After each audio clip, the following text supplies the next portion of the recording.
इस खास विश्लेषण में स्वागत है। आज की चर्चा बेहद भावुक करने वाली है। हम एक 10 साल के बच्चे कालू की कहानी पर गौर करेंगे। ये सिर्फ एक तस्वीर खिंचवाने का किस्सा नहीं है, बल्कि ये कहानी है कि कैसे दुनिया की नज़रों में पूरी तरह से अदृश्य होने के बाद किसी को अपने वजूद और अपनी इंसानियत का एहसास होता है। बस एक फोटो, कैसे एक इतनी छोटी सी इच्छा किसी के भीतर जान फूंक सकती है। आइए गहराई से समझते हैं। आइए शुरुआत करते हैं कालू की उस जमीनी हकीकत से जिसे देखकर दिल दहल जाता है। घर के नाम पर उसके पास है सिर्फ एक कठोर फुटपाथ और छत के नाम पर खुला आसमान। समाज की बेरुखी ने उसे बस एक नाम दे दिया है, कालू। किसी ने कभी ये जानने की जहमत ही नहीं उठाई कि असल में उसका नाम क्या है। भूख और लोगों की इस उदासीनता ने इस 10 साल के मासूम को उम्र से बहुत पहले ही बड़ा कर दिया है। और सच कहें तो यही दर्द उसकी पूरी भावनात्मक स्थिति की नींव है। अब आते हैं कहानी के पहले पड़ाव पर, एक अदृश्य बच्चे का जीवन। यहाँ एक बहुत ही गहरा विरोधाभास देखने को मिलता है। एक तरफ है भागती दौड़ती अपने मोबाइलों में खोई हुई दुनिया, और दूसरी तरफ है कालू, जो एकदम खामोश रहकर इस पूरी दुनिया को बस देख रहा है। इतनी कम उम्र में ही उसने ये कड़वा सच सीख लिया है कि इस दुनिया से कोई भी उम्मीद लगाना महज बेवकूफ़ी है। उसका ये ठहराव कोई शांति नहीं है, बल्कि ये गहरी निराशा है कि वो इस दुनिया में रहकर भी इसका हिस्सा बिल्कुल नहीं है। इसके बाद आता है कहानी का दूसरा भाग, एक अचानक और अजीब ख्वाहिश का जन्म लेना। होता क्या है ना, एक दिन चौराहे पर बैठे हुए कालू देखता है कि हर कोई अपने मोबाइल की स्क्रीन पर बस अपना ही चेहरा निहार रहा है। लोग पागलों की तरह सेल्फी ले रहे हैं, पोज बदल रहे हैं। दूसरों को खुद की इतनी तारीफ करते देख कालू के मन में अचानक एक अजीब सी हलचल पैदा होती है। उसे एहसास होता है कि उसने तो आज तक खुद को ठीक से देखा ही नहीं है। दुकानों के शीशे में दिखने वाली उस धुंधली सी परछाई के अलावा खुद को साफ साफ देखने की ये लालसा उसके मन में पहली बार जागती है। और बस यहीं से जन्म लेता है वो सवाल जो कालू की पूरी भावनाओं का केंद्र बन जाता है।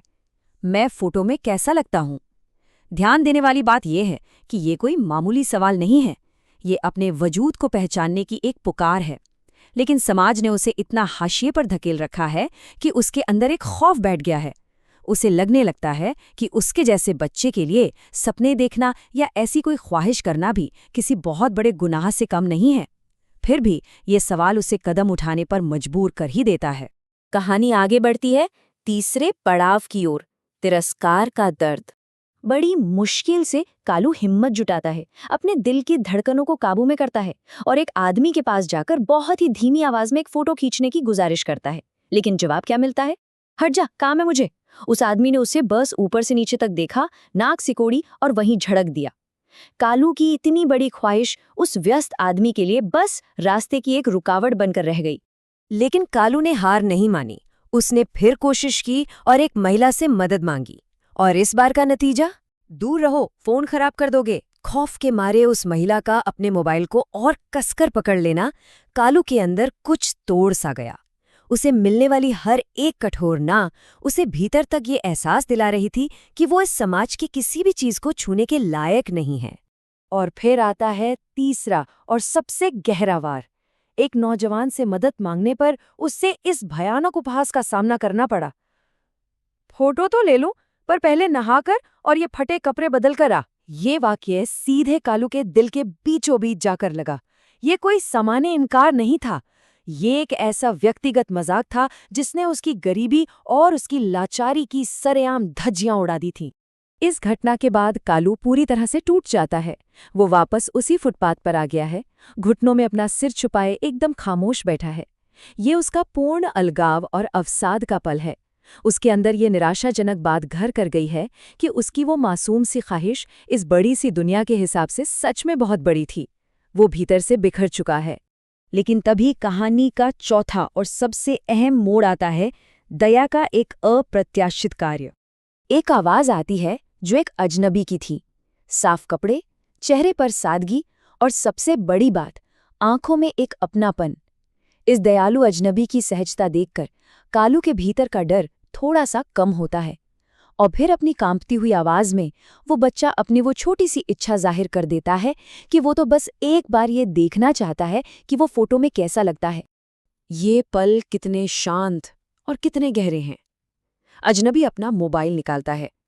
कालू घबराते हुए खड़ा होता है।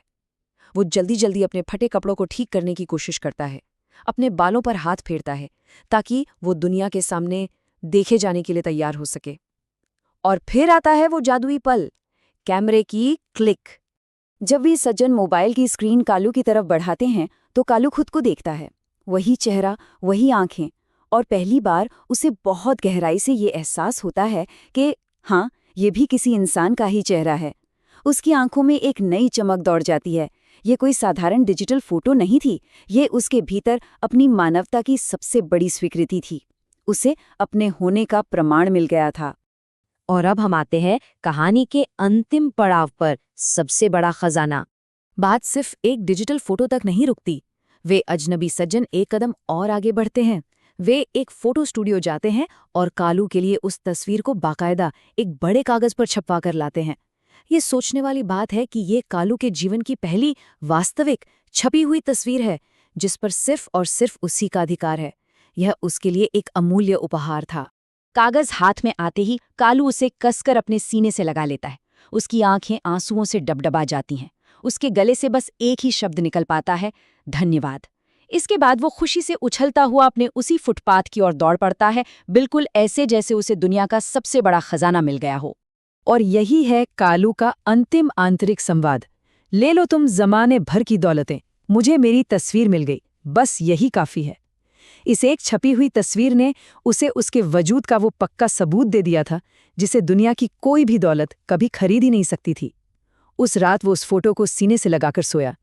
वो वापस उसी दुनिया में लौट आया था, लेकिन अब वो अदृश्य नहीं था। अब उसके पास अपनी खुद की एक पहचान थी। हम इस विश्लेषण के अंत में आ गए हैं। ये पूरी कहानी एक बहुत ही गहरा सवाल छोड़ जाती है। एक छोटी सी स्वीकृति कैसे किसी की इंसानियत को मान्यता दे सकती है। ये वाकया सोचने पर मजबूर कर देता है कि हमारे आसपास ऐसे कितने ही कालू मौजूद हैं जो सिर्फ ये चाहते हैं कि कोई उनके होने को स्वीकार करे।